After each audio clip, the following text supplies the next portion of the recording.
If you're in the country legally, you should be concerned. It's not okay to be in the country illegally. If you're a national security threat, you should be working. We're looking for you. Over 200 Iranian nationals have been arrested by ICE and brought in. We got less than 5,000 deportation officers. We need the bill to get more agents on the street. We need more detention beds. Everybody arrested needs to be a bed before they get removed. And more contract work so badges and guns who have immigration authority aren't sitting at a desk doing keystrokes on some administrative duty that can be done by contract to put that badge and gun on the street to look for these national security threats. Big, beautiful, most important. We need that passed right away. When you're in an ICE contract facility, you get a hearing and a judge within 40 days. But under the Biden administration, they put them in custody of an NGO, put them in a hotel room at $500 a night because they know doing that would push their hearing out 3, 5, 7 years because immigration judges prioritize those in detention. What are your thoughts on potential temporary passes for illegal alien farm workers, hotel workers? I mean, is there a plan to go after them later? Or? I'm not going to get ahead of the president on that. I know they're discussing that. I'm part of those discussions, but I'm not going to get ahead of the president. We'll see what they come up with. Mr. Homan, last week ICE arrested 11 Iranians passed through border during Biden administration. One of them was a sniper for Iranian army. The other one was, while he was arrested, he had firearms on him. Given the fact that the Iranian American community are feeling threatened by the regime from Iran, can you confirm that there will be further crackdown on illegal Iranians who've passed the border during Biden administration? Well, so far there's over 200 arrests of Iranian nationals. And again, President Trump committed from day one, the priority is going to be public safety threats and national security threats. So we've been on this since January 20th. We didn't wait for the Iran conflict to happen. We've been working this, but we put our foot on the gas after what happened in Iran a couple weeks ago.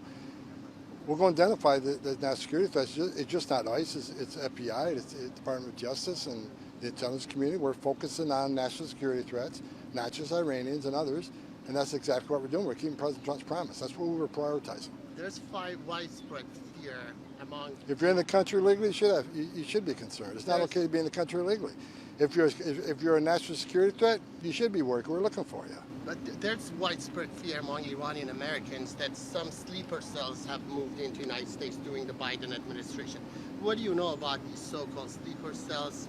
All Americans should be concerned about sleeper cells. Look, under the Biden administration, you open the border. We got over 2 million known gotaways. That's not a guess. Over 2 million people we know based on video, drone traffic, sensor traffic, cross the border.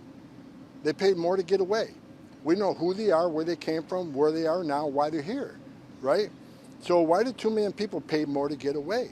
You pay the cartel amount of money to get to the border, turn yourself in a green uniform, right? Or you pay more to get to New York, Chicago, and not be arrested. Why? Why didn't they pay less to get a free airline ticket to the city of their choice, a free hotel room, 3 meals a day, free medical care, and work authorization in a few months? Why did 2 million people not take advantage of the free giveaway program, pay more to get away? So are you saying that because they didn't want to be vetted, they didn't want to be fingerprinted. They could be the ones that are trafficking in fentanyl, they could be ones trafficking women and children, and they can be national security threats. I said from day one, the Biden administration, I said for 4 years while he was president, when they opened the border up, they created the biggest national security vulnerability we've ever seen. And that's just a fact, and we're seeing it play out. So is there a Marine station right now in the San Diego area helping with border protection?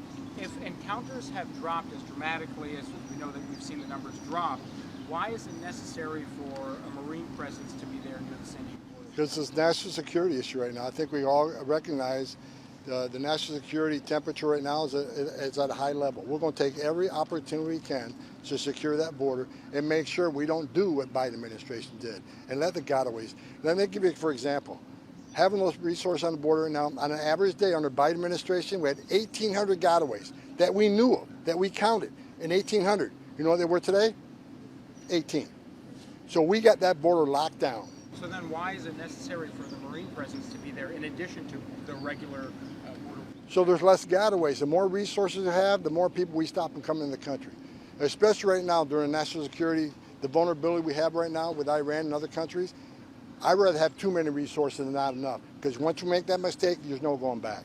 Yes, ma'am. Thank you. Can you talk about that a little bit further in light of the July 4th holiday and what security threats are being watched right now about sleeper cells or other things that have been in the Like the DHS put out a threat assessment 2 weeks ago. I agree with that. We are in heightened alert status right now, so every American needs to keep their eye open. Again, there's several places to report suspicious activity. You go to the DHS hotline and report it there. But look, today we have the most secure border in the history of this nation. You can have some comfort of that. But the reason we have the most secure border in the history of this nation is because of President Trump's policy and having DOD assets assist border control on the border. That's why we have that most secure border, which is why we need the big, beautiful bill passed. Because that puts more Border Patrol agents on the border, maybe relieve DOD assets. That puts more ICE agents on the streets of this country to arrest more public safety threats and national security threats. I looked at numbers this morning. Over 200 Iranian nationals have been arrested by ICE and brought in. With more resources, we do more than national security work across the country. But right now, we got well over 20 million illegal aliens in this country. We got less than 5,000 deportation officers. We need the bill to get more agents on the street. We need more detention beds because everybody arrested needs to be a bed before they get removed. And more contract work so badges and guns who have immigration authority aren't sitting at a desk doing keystrokes on some administrative duty that can be done by contract to put that badge and gun on the street to look for these national security threats. Big, beautiful bill is important. We need that passed right away. Quick question for you. There are reports of a 75-year-old Cuban national who died in ICE custody. He had lived in the United States for 60 years. He was being held in ICE detention in Florida. Is there anything you can tell us about that? There's still not a lot of information, how he died. I'm unaware of that. I'm not aware of that. Okay. I mean, people die in ICE custody. People die in county jails. People die in state prisons. I mean, if you look at, when I was ICE director and we drilled down that, the question should be how many lives does ICE save? Because when they go in detention, we find many with diseases and stuff that we deal with right away to prevent death. So I'm not aware of that specific case, but I'll say this. People can argue with me all they want, but the facts are the facts. I think that politicians in New Jersey found this out, that we have the highest detention standards in the industry. I'll compare an ICE detention facility against any state prison, against any federal facility. I'll go head to head with any of them. You go to ice.gov and look at our detention standards. It's the highest detention standards in the industry at a very expensive cost to the taxpayers. So, people say, oh, the detention standards are horrendous. Go look for yourself, then come back and talk to me.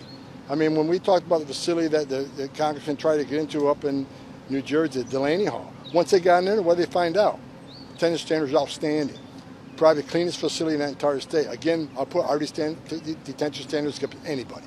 Sure, we'll follow up on that. When the big, beautiful bill does pass, how do you expect that to impact the number of deportations per day? Will it be twofold, threefold? Vastly increased. Depends how quick we get more resources on, how quick we get the contractors on, how quick we bring the beds on.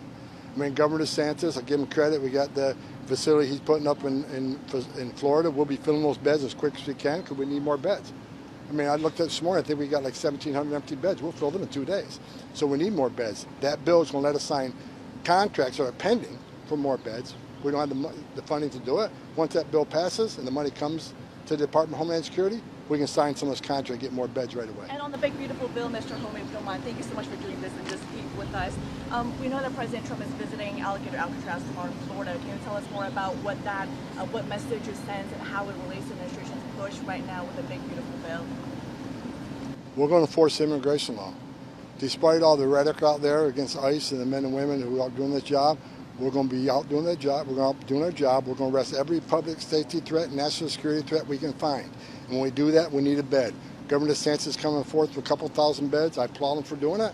And it's a pretty good cost, too, if you look at the total cost of that bill. Money that used to go to NGOs, put somebody in the hotel room at $500 a night, will help fund these facilities. And here's what you need to know that no one talks about. Facilities that we contract through, like the Governor DeSantis facility, when you're in an ICE contract facility, you get a hearing and a judge within 40 days. But under the Biden administration, they put them in custody of an NGO, put them in a hotel room at $500 a night, because they know doing that would push your hearing out 3, 5, 7 years, because immigration judges prioritize those in detention. So they play the long game. Let's leave thousands of empty ICE beds already paid for. Let's leave them empty. Let's give these people to NGOs. That pushes a hearing out 3, 5, 7 years. What happens then? What they're hoping happens then? There's a Democratic administration that awards amnesty to millions of people. That's not going to happen. We're going to force laws in this country. People are going to get hearings quicker. And if anybody go and look at EOIR website, Immigration Court website, here's what the message no one gets across.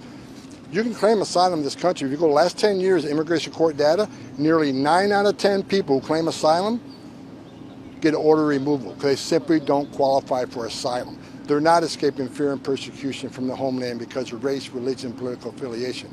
They're coming here for a better life, and I get that. But that's not asylum. We're enforcing laws, and the great success we're having proves you enforce the law, you can secure the border. You enforce the law, you can make this country safe again. That's what we're doing.